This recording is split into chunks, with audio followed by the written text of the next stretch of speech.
उत्तराखंड प्रदेश प्रभारी दुष्यंत कुमार गौतम ने मुख्यमंत्री धामी से नई दिल्ली में की मुलाकात। राज्य के विभिन्न मुद्दों पर की गई चर्चा। इस दौरान राज्यसभा सांसद और भाजपा के प्रदेश अध्यक्ष भी रहे मौजूद।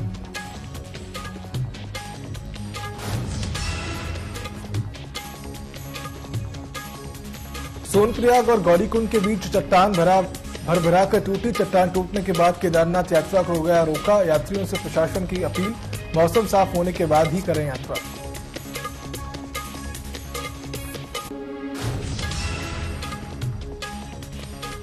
सड़क और खाई के बीच देर रात करीब 2 बजे एक वाहन अनियंत्रित होकर झूली। वाहन चालक लापता। पुलिस और एसडीआरएफ के जवान सर्च अभियान में जुटे।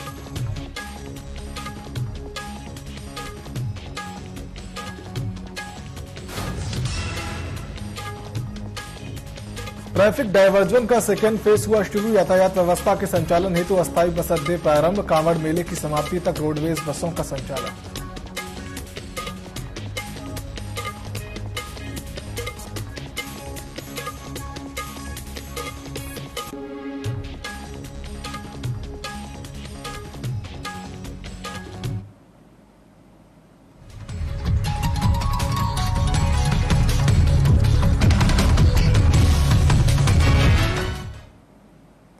नमस्कार, स्वागत है आप सभी का न्यूज अपडेट में। मैं हूं आपके साथ सिद्धांत त्रिपाठी। सीधा रुख करते हैं खबरों की ओर, जहां उत्तराखंड में मंगलौर और बद्रीनाथ विधानसभा सीट से उपचुनाव में जीते कांग्रेस के दोनों नेता नवनिर्वाचित विधायकों ने पद और गोपनीयता की शपथ ले ली है। विधानसभा में आयोजित कार्यक्रम में स्पीकर ऋतु खंडूरी भूषण ने दोनों विधायकों को शपथ दिलाई। इस मौके पर बड़ी संख्या में कांग्रेस के विधायक और वरिष्ठ नेता वहां मौजूद रहे।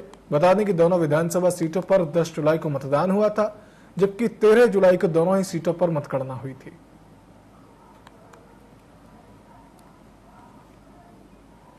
जो कि कांग्रेस से हैं, उन्होंने मंगलौर से और बद्रीनाथ से अपनी सीट जीत कर आए हैं, तो उनकी आज शपथ हुई है। मैं उनको शुभकामनाएं और उनकी बधाई देती हूँ। देखिए, विधानसभा सचिवालय तैयार रहता है और हमेशा तैयार रहता है। हम पूरी तरह से मुस्तैदी से तैयार हैं। जो भी तारीख सरकार निर्णय देगी, हम उसके लिए पूरी तरह से तैयार हैं। उत्तराखंड में नगर निगम के कार्यकाल को खत्म हुए 1 साल होने को है, लेकिन अभी तक प्रदेश में नगर निकाय के चुनाव नहीं हो पाए। वहीं इस मुद्दे पर कांग्रेस नेता अभिनव थापर ने कहा कि मैंने पहले भी बताया था कि 2 जून तक सरकार आचार संहिता का बहाना बनाएगी और चुनाव को नहीं होने देगी, जबकि सरकार ने पहले कोर्ट में एफिडेविट दिया था और कहा था कि हम चुनाव कराएंगे। 2 जून तक ये आचार संहिता का बहाना लगाएंगे, जबकि 2 जून तक इन्होंने कोर्ट में लिख के दे दिया था कि हम करेंगे। जनवरी में एफिडेविट दे दिया था। उसके बाद फरवरी के मिड में आचार संहिता लगी है। जून में इन्होंने करनी नहीं थी, मई जून में ये इन्होंने मॉडल कोड ऑफ कंडक्ट का बहाना लगाया। उसके बाद मैंने पहले बता दिया था कि ये मानसून का बहाना लगाएंगे। अभी कल एक में कुछ मीडिया वालों के थ्रू पढ़ रहा था कि ये मानसून का बहाना लगाने के बाद ये कह रहे हैं सितंबर अक्टूबर में जाएंगे। मैं आपको अभी भी बता रहा हूँ कि सरकार हर मामले में फेल है, व्यवस्थाएं चरमरा गई है। इतनी सी थोड़ी सी बारिश में आप शहर का हाल देख लीजिए, पूरा शहर डूब चुका है। स्मार्ट सिटी के नाम पे धोखा हुआ है। उधम सिंह नगर के किच्चा विधानसभा में एसडीएम हटाने की मांग को लेकर धरने पर बैठे विधायक तिलकराज बेहड़ की तबीयत बिगड़ गई, जिसके बाद उन्हें अस्पताल में भर्ती कराया गया। बताया जा रहा है कि किच्चा में व्यापार मंडल का चुनाव किया जाना था, लेकिन 2 व्यापारियों की लड़ाई के बाद चुनाव को टाल दिया गया। चुनाव कराने की मांग और किच्चा एसडीएम पर गंभीर आरोप लगाते हुए एसडीएम को हटाने की मांग को लेकर किच्चा से कांग्रेस विधायक तिलकराज बेहड़ धरने पर बैठे हुए थे, जिसके बाद शनिवार को धरने पर संबोधित करते हुए बेहड़ जमीन पर वह गिर गए और उनकी तबीयत खराब हो गई। विधायक को हाल जानने के लिए उधम सिंह नगर जिले के DM Udayraj Singh, SSP Manjunath TC सहित अधिकारी अस्पताल पहुंचे हैं।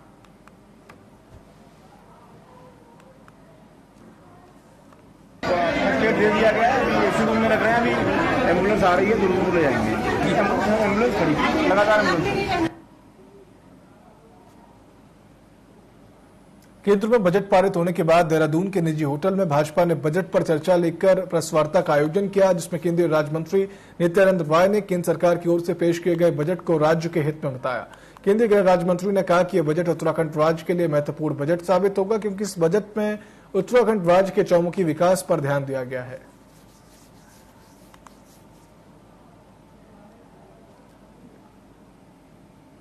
उस बजट को लेकर के जिस प्रकार से उस बजट में हर वर्ग और देश के सभी क्षेत्रों के विकास के लिए प्राविधान किया गया है। और विकसित भारत का जो संकल्प भारतीय जनता पार्टी ने लिया है, आदरणीय नरेंद्र भाई मोदी ने लिया है, उस संकल्प को पूरा करने के लिए किस प्रकार से बजट में प्राविधान किया गया है, इसको लेकर के भारतीय जनता पार्टी के द्वारा पूरे प्रदेश भर में, पूरे देश में बजट पर चर्चा के कार्यक्रम आयोजित किए गए हैं। उसी कार्यक्रम के तहत आज हमारे केंद्रीय गृह राज्य मंत्री आर्य नित्यानंद जी का आगमन देहरादून में हुआ और उनके द्वारा शहर के सभी वर्गों के लोगों के साथ एक प्रबुद्ध सम्मेलन का जो आयोजन किया गया उसको संबोधित करने वाले उनके द्वारा किया गया।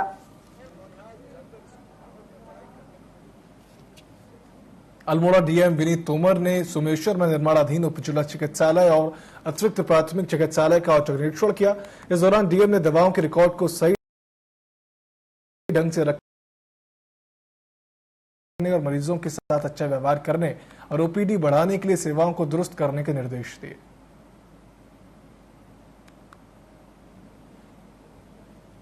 सोमेश्वर में एक तो सब डिस्ट्रिक्ट हॉस्पिटल का कंस्ट्रक्शन का कार्य चल रहा है, उसको देखा गया क्या उसमें लगती है और जल्दी से उसको कंप्लीट करने के निर्देश दिए गए हैं। साथ ही जो आसपास के भवन है जिनको सुरक्षा खतरा हो सकता है उसकी सुरक्षा की व्यवस्था करने के भी निर्देश दिए गए। साथ ही जो अभी एडिशनल पीएचसी चल रहा है वहां पे डॉक्टरों की क्या स्थिति है, कर्मचारियों की क्या स्थिति है, दवाई की क्या स्थिति है, इन सभी का निरीक्षण किया गया और सभी को सुदृढ़ करने के लिए निर्देश दिए गए। टिहरी के बालगंगा क्षेत्र में नदी का जलस्तर बढ़ने से एक घर सहित ग्रामीणों की कृषि खेती को क्षति पहुंची है, जहां जखाना गांव सहित 2 गांव के खेतों में पानी भरने से फसलों को नुकसान हुआ और साथ ही विद्युत और पेयजल सुविधा बाधित हो गई। वहीं अधिकारियों ने आपदा का आकलन करने के बाद लोगों को सुरक्षित स्थानों पर रहने के निर्देश दिए हैं।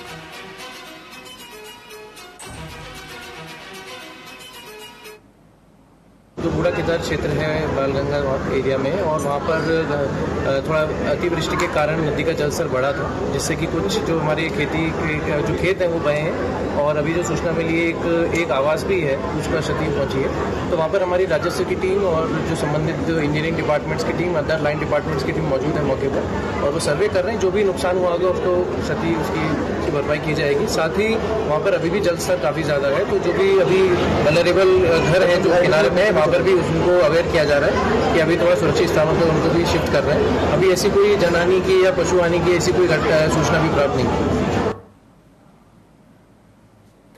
पौड़ी के तलीसेन हत्या का मामला सामने आया, जहां एक कलयुगी बेटे ने मां की निर्मम तरीके से हत्या कर दी और शव को बाथरूम में रखकर वह फरार हो गया।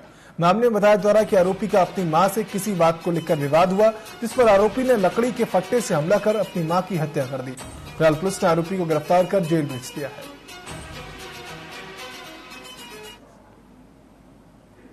26 जुलाई की प्रातः में थाना तलीसेन में एक शिकायत हमारे पास प्राप्त हुई, जिसमें शिकायतकर्ता के द्वारा ये बताया गया कि एक व्यक्ति के द्वारा अपनी माता को मार के पिटाई करके मृत कर दिया गया है। जिसमें मौके पर थाना पुलिस मौके पर पहुंची और मौके पर पहुंच के मृतका का पंचायतनामा और पोस्टमार्टम की कार्रवाई की गई। साथ ही साथ पुलिस की टीम के द्वारा अभियुक्त को गिरफ्तार किया गया है और गिरफ्तारी के उपरांत माननीय न्यायालय के समक्ष पेश किया गया है। मसूरी में तहसील विधिक सेवा प्राधिकरण के तत्वाधान में विधिक साक्षरता और जागरूकता शिविर आयोजित किया गया। इस मौके पर सिविल जज शशमात अनी ने स्कूल परिसर में वृक्षारोपण किया, साथ ही लोगों को पर्यावरण संरक्षण के बारे में बताते हुए अपने आसपास पौधे लगाने का आह्वान भी किया। वहीं सिविल जज शमशाद अली ने घरेलू हिंसा से महिलाओं के संरक्षण सहित अन्य जानकारी भी दी है।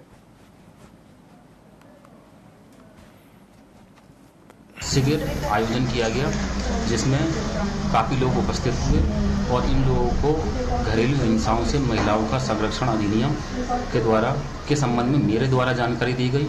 और ये हमारे को एक डायरेक्शन होता है हर महीने कैंप लगा करके जिला विधिक सेवा प्राधिकरण की तरफ से लोगों को विधिक साक्षरता के बारे में जानकारी से रूबरू कराना। जो समाज के दबे कुचले गरीब व्यक्ति हैं उन तक न्याय की पहुंच हो, कोई भी व्यक्ति ऐसा समाज में ना रहे कि जिससे गरीबी की वजह से उसको न्याय ना मिल सके।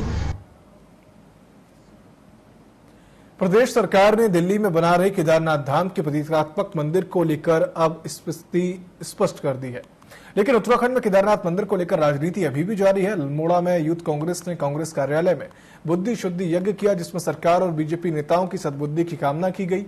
यूथ कांग्रेस नेताओं ने कहा कि प्रदेश सरकार ने देवभूमि उत्तराखंड के धामों और मंदिरों का बाजारीकरण किया है। यूथ कांग्रेस प्रदेश सरकार के इन मंसूबों को कतई पूरा नहीं होने देगी। हमारे मुख्यमंत्री जी एक दिल्ली में केदारनाथ से शिला लेके गए थे, उसका वहां पे उन्होंने उद्घाटन किया था। तो जो ये उत्तराखंड की सरकार है, जो ये हमारी जनता, भोली भाली जनताओं के साथ ठगने का काम कर रही है, जो मंदिरों का बाजारीकरण कर रही है, उसके विरोध में हमने ये यज्ञ किया है, ताकि भाजपा सरकार, भाजपा नेता, भाजपा प्रवक्ता, इन सभी को सद्बुद्धि मिले, इनको सद्बुद्धि आए और ये जनता को ठगने का काम बंद करे। जुलाई को हल्द्वानी के अंदर नुमाइश के अंदर धारदार हथियार से हमला करने वाले 2 युवकों को पुलिस ने गिरफ्तार कर लिया। मामले में खुलासा करते हुए पुलिस अधीक्षक ने बताया कि नुमाइश के अंदर पार्किंग को लेकर पार्किंग ठेकेदार और गांधी आश्रम में रहने वाले युवक की कहासुनी हो गई थी, जिसके बाद दोनों पक्षों में जमकर हाथापाई भी हुई, जिसके बाद हमलावर आरोपी फरार हो गए हैं, जिन्हें पकड़ने के लिए पुलिस ने टीम बनाकर 2 आरोपियों को गिरफ्तार किया है।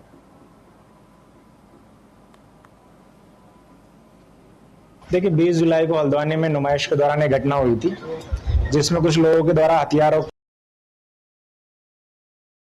का प्रयोग करते हुए कुछ लोगों के ऊपर जानलेवा हमला किया। इसमें पुलिस ने तत्काल एफआईआर रजिस्टर करते हुए कुछ लोगों को पहले गिरफ्तार किया।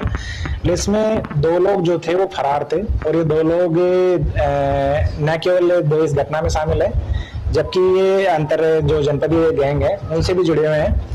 तो जब इन लोगों के बारे में पुलिस को पता लगा तो पुलिस ने अपने जो सर्विलांस है उसको एक्टिवेट किया और ये जो 2 अभियुक्त इनको हमने गिरफ्तार किया। लालकुआं बिंदुखत्ता गौला रोड पर स्थित रेलवे गेट पर एक बड़ा हादसा होते होते रह गया। दरअसल ट्रेन शटिंग के दौरान बाइक चालक ने पटरी पार करने की कोशिश की और इस चक्कर में उसकी बाइक ट्रेन के नीचे आ गई। मौके पर मौजूद लोगों ने जैसे तैसे बाइक सवार को पकड़कर खींच लिया, जिससे उसकी जान बच गई।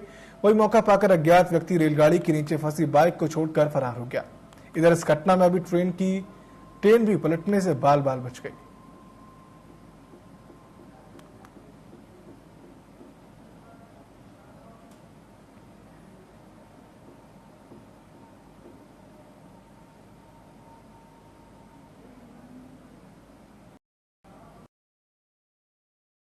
सेट एक्सपायरी दवाइयां मिली, जहां ड्रग इंस्पेक्टर ने एक्सपायरी दवाओं को अलग रखने का सख्त निर्देश दिया और जिन दुकानों में एक्सपायरी उत्पाद मिले उनका चालान किया गया।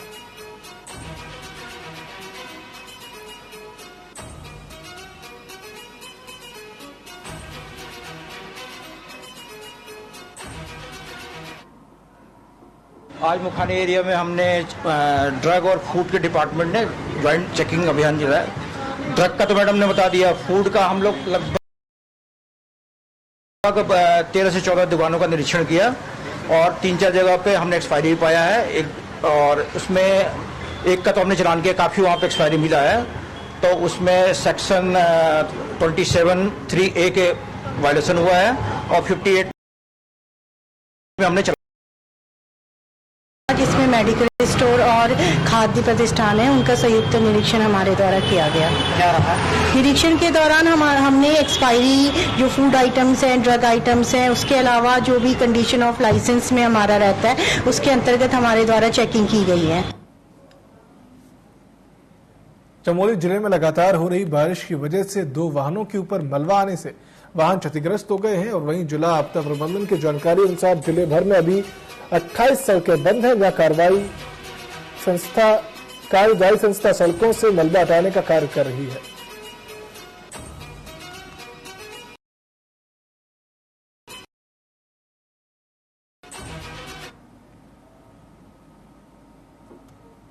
नई दिल्ली के सदन में भाजपा के महामंत्री और उत्तराखंड प्रदेश प्रभारी दुष्यंत कुमार गौतम ने सीएम पुष्कर धामी से मुलाकात कर राज्य के विभिन्न मुद्दों पर चर्चा की। इस दौरान राज्यसभा सांसद और भाजपा के प्रदेश अध्यक्ष और प्रदेश महामंत्री संगठन भी वहां मौजूद रहे।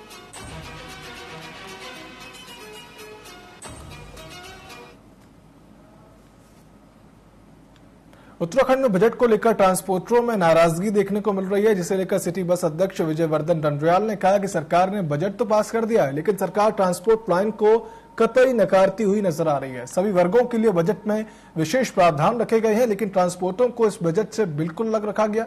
नए पेट्रोल डीजल को जीएसटी में लाया गया है। पहले से ही मांग करते रहे हैं कि जब सब चीजें आपने जीएसटी के दायरे में लाया तो हमारी ये मांग पहले से ही थी कि पेट्रोल और डीजल को जीएसटी के दायरे में लाया जाए। दूसरी हमारी ये मांग थी कि आपने देखा होगा स्पेयर पार्ट्स इतने महंगे होकर 28% जीएसटी उसमें लगी हुई है, तो हमारा ये था कि भाई स्पेयर पार्ट्स में जीएसटी को कुछ कम किया जाए, लेकिन सरकार ने जीएसटी की तरफ भी जो है बिल्कुल ध्यान नहीं दिया गया। तीसरा हमारा ये है कि आप ये देखोगे कि इंश्योरेंस भी हमारा यात्री वाहनों पर इतना इंश्योरेंस है कि अगर हमारी पुरानी 2007 या 8 मॉडल है, अगर हम सेल करते हैं तो 1.25 लाख 1.5 लाख रुपए की गाड़ी बिकती है, लेकिन उसका इंश्योरेंस है 50 से 60 हजार रुपए। सरकार ने इस और भी बिल्कुल ध्यान नहीं दिया गया। और आपने देखा होगा जिस तरह से किसानों के बारे में सरकार सोची है, लेकिन हमारा एक सेक्टर जो यूनाइटेड ना होने के कारण आप ये देखोगे चालक हैं, परिचालक हैं या हेल्पर हैं, सरकार ने इस तरफ भी कोई ध्यान नहीं दिया गया कि भाई इनके घर के लिए, इनके परिवार के लिए कोई हेल्थ का कोई इंश्योरेंस कोई किया जाए या कुछ किया जाए, इस तरफ सरकार ने बिल्कुल ध्यान नहीं दिया गया और हमारे लिए बजट जो है निराशापूर्ण है। हम पहले से हरिद्वार में कांवड़ मेला को देखते हुए रोडवेज बसों के लिए अस्थायी बस अड्डे प्रारंभ किए गए हैं, जहां समस्त रोडवेज बसों के लिए अलग अलग जगहों पर अस्थायी पार्किंग बनाई गई है और वहीं कांवड़ मेले की समाप्ति तक अस्थायी पार्किंग से रोडवेज बसों का संचालन भी किया जाएगा।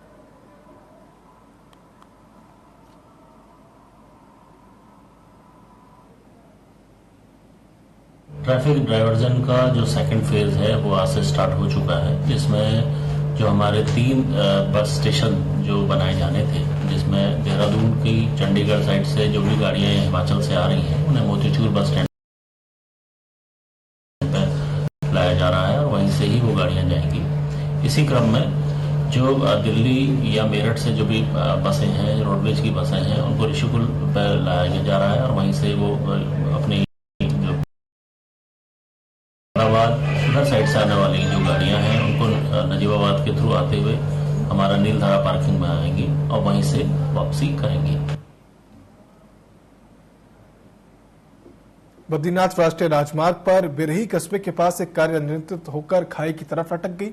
इस घटना में चालक लापता हो गया है, वहीं उसकी पत्नी सुरक्षित है। जानकारी के मुताबिक महाराष्ट्र के रहने वाले पति पत्नी बद्रीनाथ धाम से दर्शन करके लौट रहे थे, वहीं बिरही कस्बे के पास अचानक उनकी कार अनियंत्रित होकर पलट गई और खाई की तरफ लटक गई। इस बीच कार चालक गाड़ी का दरवाजा खुलने से अलकनंदा नदी में जा गिरा और जबकि उसकी पत्नी गाड़ी में ही सुरक्षित थी। घटना की सूचना मिलने पर मौके पर चमोली थाने से पहुंची पुलिस और एसडीआरएफ के जवानों का खाई में सर्च अभियान जारी है।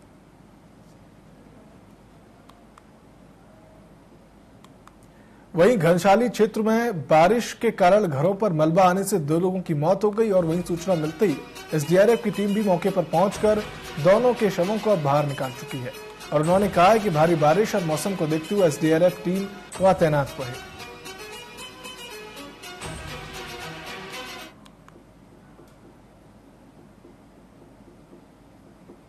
टोली गांव में एक मकान में मलबा आ गया। अत्यधिक बारिश होने के कारण से ये मलबा आया, जिसमें 2 लोगों के दबे होने की सूचना थी।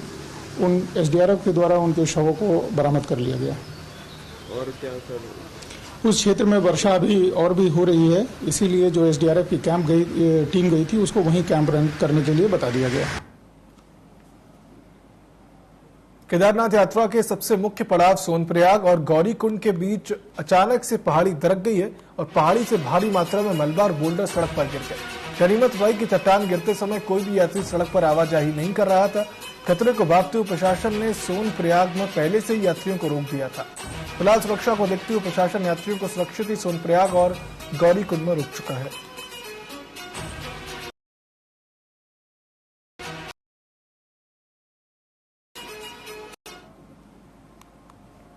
न्यूज अपडेट फिलहाल इतना ही। आप देखते रहिए TV24। नमस्कार।